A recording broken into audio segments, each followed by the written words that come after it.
Good morning from WKYT News. I'm Bill Bryant, and we welcome you to Kentucky Newsmakers. Later, we'll be airing our stories from earlier this week about the large number of educators and women who are seeking public office in Kentucky. The numbers are unprecedented in both categories. But first, what a legislative session it has been in Kentucky after the loud demonstrations by teachers and others and talk that it was going to be tough to get pension reform, tax reform, or a state budget. And the legislature ended up passing some version of all three. Now the governor and his team are going through the budget passed by the Republican majorities in the House and the Senate. The governor can sign it, veto it, or strike out the parts he doesn't like in something called a line item veto.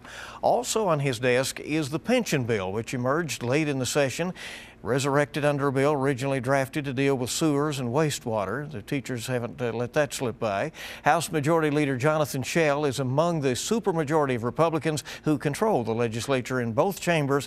He represents Garrett, Rockcastle, and a portion of Madison counties in the House. Schell has been called the millennial making waves in Frankfort. He is just 30 years old, but has risen to prominence quickly and has now seen firsthand the intensity of heated controversy in Frankfort. Majority Leader Schell joining us. Thank you very much for being here. Absolutely. This has been a tough session to deal with the emotions and the very difficult decisions that have had to be made. Yeah, absolutely. And you know what I would say to that is, doing nothing is easy. Sitting on your hands, doing nothing, not tackling the tough issues is easy. But we were left a mess in this state. We were left, tremendous amounts of debt in our pension systems. We were left an antiquated tax system in this state. We were left a budget that had pressures in it that in some organizations like Supports for Community Living, who haven't had raises in their cost of living for they're doing business for some of the most indigenous people in the state. 14 years they hadn't had a raise. We have a lot of things that have gone on in state government for so long that it is now time that we have to make tough decisions. And I don't think that there's a person in Kentucky that truly went to the ballot box for change and sent them a Republican majority in the House, sent us a Republican governor and a Republican Senate that wants us to go to Frankfort and keep on giving inconvenient, or not inconvenient, but just feel good lies, and they want us to do and talk about the inconvenient truths. And what we're working on right now is truly trying to turn this state around in the right direction. Governor Bevin will use his veto pen. He has already on some bills, and he can do it again as this week goes along, leading up to the last 2 days of the session coming up on Friday and Saturday. Are you prepared for whatever he might do with his veto pen? Yeah, there's different branches of the government for a reason. There's checks and balances in that process, and I believe that we are prepared to override vetoes that we see fit, that we need to. Sometimes whenever the governor's team and his people evaluate through the process the bills that we pass to his desk, sometimes his vetoes are warranted. Other times we feel like we need to take that legislative independence action and override those vetoes. We're pretty proud and confident of the work that we have done. Whether it be in the tax reform package and the revenue bill that we did, or whether it be in the budget that we were to pass that provided more in-classroom funding for students in the state than has been ever before, historic levels. And we're prepared to override those vetoes if necessary. Talk about the specifics of those bills here in just a little bit. What if he vetoes the entire budget and does that late? Normally what a governor does is line item vetoes the portions out that they either want to make a point of or that they see are not adequate in funding or have too much funding. I don't know exactly what he'll do and what avenue that he takes. He certainly has the prerogative to override the entire veto or budget. I don't think that a governor has done that since they've had veto line item authority. But my guess is he'll line item veto certain things out of the budget. Do you regret some of the language that was used in the contentiousness of the debate throughout the session? This got very rough. Social media got very rough. Senator Stephen Meredith of Litchfield criticized teachers, and then there was so much backlash from that he ended up deleting his account. I mean, do you acknowledge that on all sides this has been a hot session? Absolutely, and I only take responsibility for the words and actions that I have. I can tell you, though, that politics is a full contact sport. If they don't believe so, go to my Facebook page and look at the comment section of what I would consider to be, in the past, of reasonable people who I've known for a long time, or even some people that are out of my district that I don't know, and look at some of the comment section. What really made me realize that politics has really turned its face from having you know, what I would consider to be a very cordial attitude towards more vitriol. This past Sunday, I was leaving church going home, and I look over and my wife's sitting there crying in the passenger seat because the comment section on my Facebook page, and I've got thick skin, I can take it. You know, I got into politics, I asked to be here. But you know, it really affects the people that we love and the people that care about us whenever they're going down through there and reading these things. But you know, politics is a full contact sport, and you know, we have to recognize that. We ask for these jobs and sitting in these positions, and you know, we're definitely not immune from getting that criticism. And even though sometimes the criticism is unwarranted, it's part of the dialogue and the conversation. I think it makes our democracy better whenever people have a voice to be able to be heard. And with deference to the fact that you said you can only take responsibility for what you said, you will acknowledge, I take it, that the lawmakers, the governor and others also had some words that made this a tough situation. Absolutely. The only defense that I would say in any of those areas is that when you look at a whole at what someone says rather than just taking sound bites and snippets, a lot of the times it's not as bad as what people would like to portray it as, but I'm not going to defend any of the things that people have that are emotionally upset by, because it did affect them in an emotional way personally, and so I'm not going to discredit the way that they feel about things either. Were you surprised by how energized the teachers became when they organized marches and other protests and came to Frankfort? You know, I'm not surprised. The Kentucky Education Association, which is their form of a union in this state, have a direct line to teachers all across the state. They're direct emails. We're talking about something that affects them on a very personal level with their pensions, their retirements. We're talking about classroom funding that affects them directly and personally, and so I don't fault them at all for being involved in the process and having a voice in it. What I hope that they understand is that, you know, the process, though it not be perfect, politics is not for the aesthetics. It is for results, and it's for getting solutions done. And I think that if they look at what we actually have accomplished rather than how we had to accomplish it, I think that they will be happy with the results. Many of them, of course, still upset by the optics of it all. Certainly the fact that it appeared to be maneuvered through at the last minute. Many have said, well, why wasn't this worked on early in the session? And then the fact that it basically replaced the wording of a sewer bill was not lost on them either. Absolutely. This was worked on. We've been working on this thing for nearly 10 months. From the time that the governor's plan originally came out with the PFM reports, then that plan, then the first compromise, the second compromise, the third compromise, we have put out plans and we have listened to the stakeholders and got to a point to where that we could actually pass a bill. And you know, what I would say is that the point in time that we came to a compromise that it held harmless as many people in the state as we could, we had to take action. And that involved, you know, making sure that those COLAs were not in there at a reduction, that current classroom teachers were not affected except by the things that the KEA endorsed with the sick day provision that was in there. And once we got that compromise from the Senate and the House, that we were able to move on it quickly. You know, the sewer bill, that's just semantics at this point, because it was a bill that was available that had the amount of readings that was necessary. That's part of the process. This happens late in the session on nearly every session. I think two years ago in 2016, one of the representatives' bills dealing with, I think it was parental rights or termination of parental rights, had the road plan put in at last minute on the last day. You know, things like that happen because in order for us to get the results and the things done, a lot of times it takes to the end of session to find compromise, and we need to be able to act quickly. Do you feel that the bill that has emerged now does not violate the inviolable contract in any way? As you know, the Attorney General indicates he is going to court over this. Yeah, I feel comfortable and confident that it does not violate the inviolable contract. And on the Attorney General, I mean, when he's put these things out, he's given commentary politically on this. I mean, he's talking about expanded gaming and providing marijuana in the state and those kind of things at the same time that he's talking about the inviolable contract. So what I would say is people have to realize that you know, he has a political agenda in this also, and he is trying to ride in the governor's office, in my opinion, on this issue. And you know, there are several others in the state on the opposite side of the party that I am that are trying to do the same exact thing. And so for the people of Kentucky, when they're watching this and they're watching him unfold and trying, you know, take back on this inviolable contract language and all that, they need to be asking him, why did he not sue his father for the $8 billion that he added to the unfunded liability and the mismanagement of that system? And you know, there's a lot of things that need to be done, and we're trying to take a responsible approach to this and be the adults in the room whenever it comes down to this to try and get results for the people of Kentucky.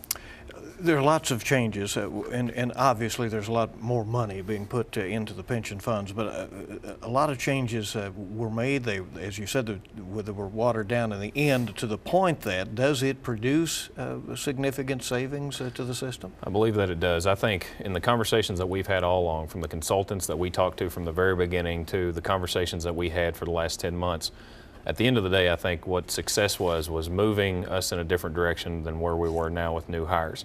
And when you look at what the actuarial analysis will show in the end when we get a final actuarial analysis, that it will show that we have savings over a 30-year period. It's not going to be the $3 billion or $4 billion that was projected originally, because those savings were coming from the COLA and the other provisions that we had in place. And that's what we heard from the stakeholders. Don't get the savings on our back. And so that's what we did. We took out those savings. But what it does is it pays off that unfunded liability in a quicker time frame, and it levels off the contribution rate that we're going to have to pay. If you start today at $1.15 billion annually that goes into the KTRS system alone, in 20 years that goes to over $2 billion in a contribution rate, and we can't sustain that as a state. If nothing else, we have capped off and leveled off what our contribution rate is going to be in the long term. You know, the public's generally shut out of all of this when there's the big committee meetings are going on at the last with the budget, and of course the caucus meetings that are among the parties and all of that. Take us behind the curtain as much as you can, and what was going on in there when you were able to restore some of those education cuts and raise revenue that some wanted to do and others, I'm sure, stood strongly against. So our tax code was basically put in place in 1936. There's not been much change outside of a few tweaks here and there for the last 80 years or so. This is the first time that you have had a legislature, House and Senate, that have had the backbone and the spine to actually tackle something that is of great importance to this state. We were able to move from the Tax Foundation's number, which evaluates tax policy all across the nation, from 33rd to 18th. We moved 15 spots from what we did on last Monday. Behind the scenes of what this looks like is every member of the General Assembly has priorities involved in what they have. But one thing that was consistent across the board is education funding, ensuring that we have the education dollars going into the classrooms and going into the system that is necessary in order to produce a good education system for Kentucky. And that's what we try to do. We put more money in the classroom than ever before in the history of the state. We put more money in the classroom.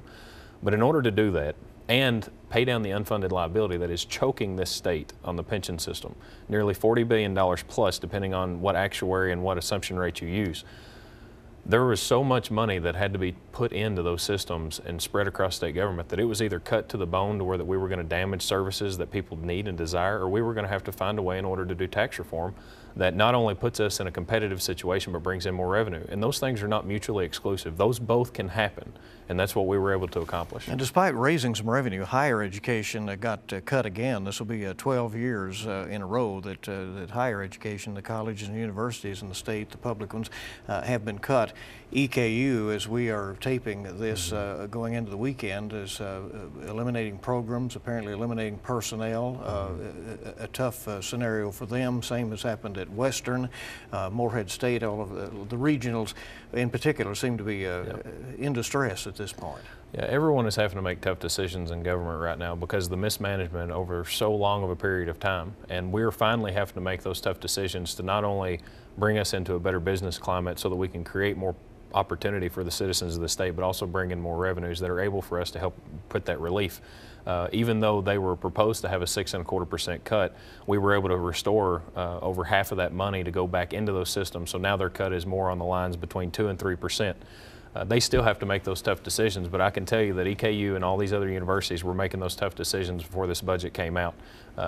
They've been cut so much over the last couple of years that they have to fine-tune exactly what their programming is going to be, and that's what we were trying to do, is give them the opportunity to do so. The House Majority Leader is here with us, Jonathan Schell. We're back with him. More questions in a moment on WKYT's Kentucky Newsmakers. Welcome back to WKYT's Kentucky Newsmakers. We're continuing to visit with Kentucky's House Majority Leader Jonathan Schell, who is visiting with us today.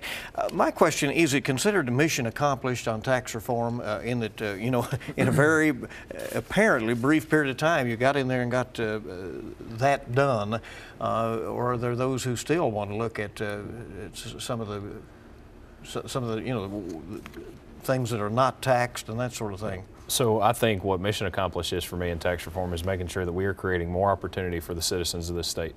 And by lowering the income rate, by broadening the base, we've accomplished that. I think that mission accomplished for us is simplifying the tax code.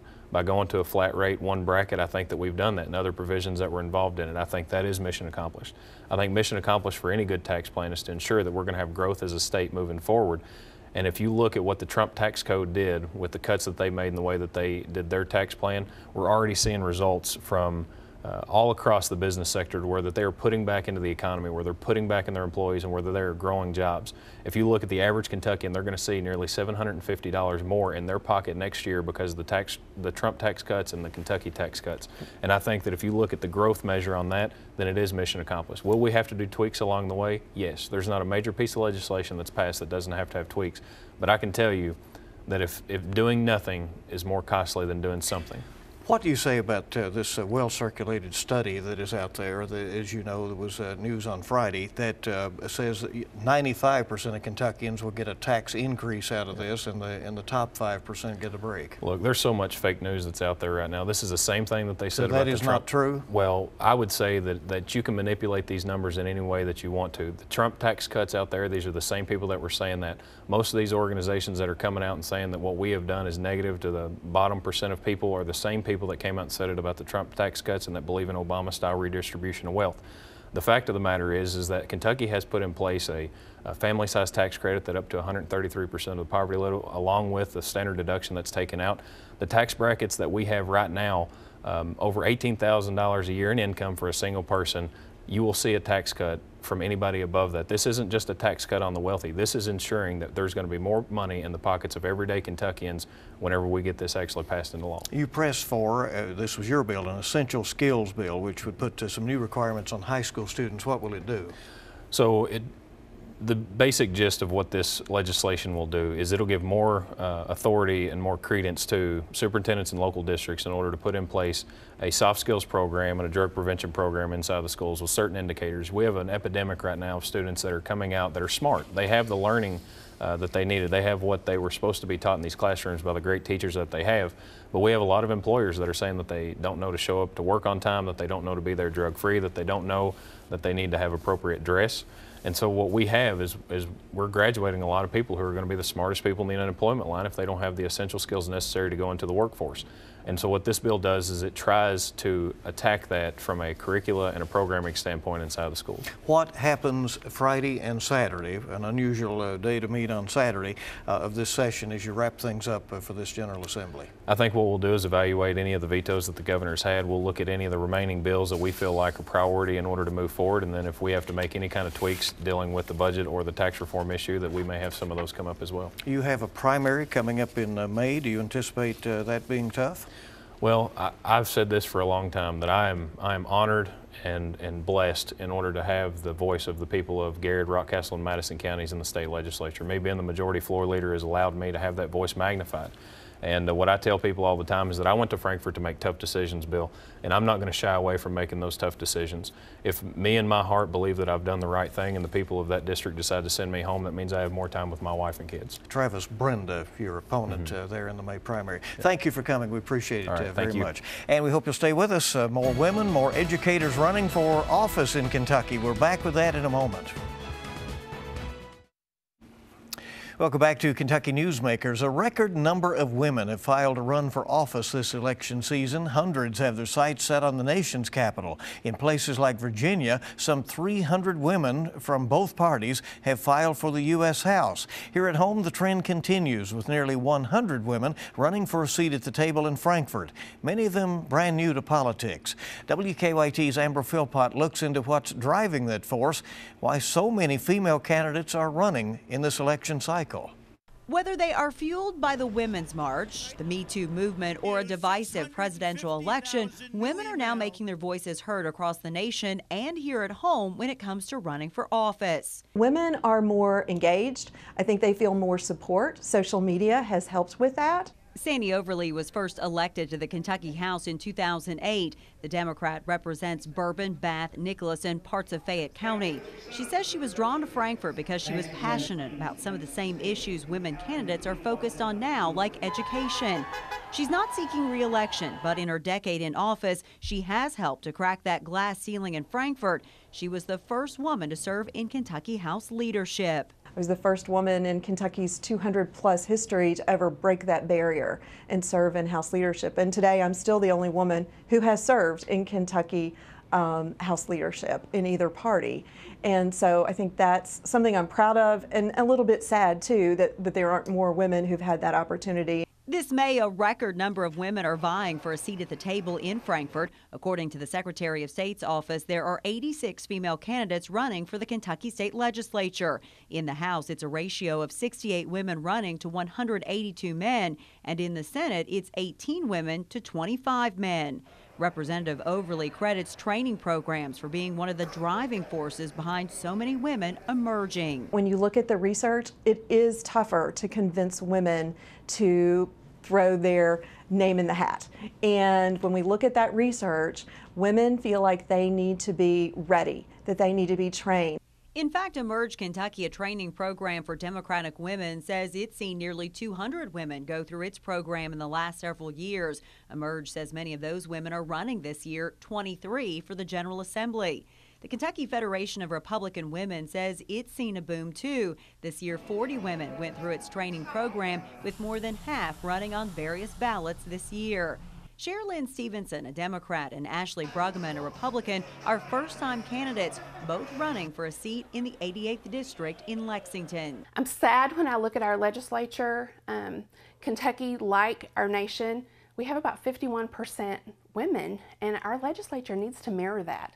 And it is as far from that as it can get at the moment. I really saw that I was capable of offering a fresh perspective and a voice for the needs of the community. Both Bruggeman and Stevenson say support has been key, and both agree that women bring something a little different to the table. I'm so thrilled that women feel more empowered to run for office.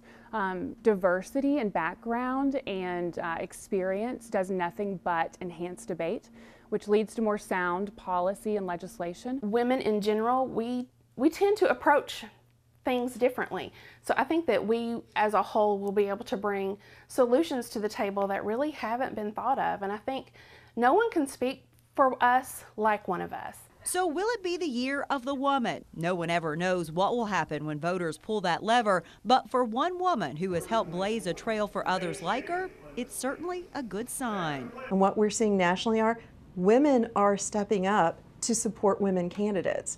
And so there are many ways, if you want to change the face of politics, but you don't think you want to be a candidate, there are lots of opportunities for women to get involved in this process. Kentucky, of course, had one of the first women governors. Martha Lane Collins was governor of the Commonwealth from 1983 to 1987. Well, another trend that we're watching, the number of educators, including teachers, has hit an all-time high in Kentucky for those running for office this year. And WKYT's Angela Reigard looked into what's driving that. I actually began as a substitute teacher. For 4 years, Denise Gray has been teaching in Fayette County, but now she has her eyes on another job. I filed to run on January 4th of this year, and I'm just excited. Gray is a Democrat. She says she's upset with how things have been going in Frankfort, from charter schools to pensions and the budget. That's why she's vying for Kentucky's 28th District Senate seat, currently held by longtime Republican Senator Ralph Alvarado. And Gray isn't the only educator with political aspirations. At least 40 former and current educators have filed to run. It's a diverse group of people from across the state. Teachers, administrators, P-12 educators, active, retired, higher education, para-educators, Democrats and Republicans. David Allen is the former president of the Kentucky Education Association. He says he's been working with a group to keep track of teachers running for office. Unprecedented. Allen says at least 32 Democrats and 8 Republicans have filed to run. That doesn't include write-in candidates. In his experience, he says he's never seen this many educators run in the same year. It's a frustration over past action, and it's all been recently exacerbated by the efforts of the General Assembly to meet behind closed doors and push legislation through. I think some are legitimately unhappy, and I know that the Democrats made a concerted effort to seek out and recruit teachers. So I think that's why you see an increased number. Trey Watson is a spokesperson for the Kentucky Republican Party. He says there's been a lot of misinformation spread about recent bills and says by Election Day, teachers will feel differently. They're going to realize they were protesting something that wasn't there. They were misinformed, and I think a lot of that anger and fervor is going to die down because they're going to realize that we listen to their concerns just as legislators are supposed to. But teachers like Denise Gray say their feelings won't change. They believe there's a need for more educators inside this building. In Frankfort, Angela Reigard, WKYT. All right, we'll see some of our first trends. The primary in Kentucky is coming up on May 22nd. Well, that's this edition of Kentucky Newsmakers on WKYT. We thank you very much for being along. Join us bright and early this week for WKYT This Morning. We began at 4:30, so we're up when you're up, and you make it a good week ahead.